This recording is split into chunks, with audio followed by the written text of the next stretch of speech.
מרינה? שטו! בשביל מה פקס? ביתנו שלך, מתנה לחתונה. נחמד מצידו.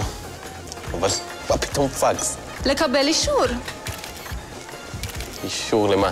מכוכבית גיור. כוכבית גיור? דה, מחייגים כוכבית גיור ומקבלים אישור. רגע, את לא יהודייה?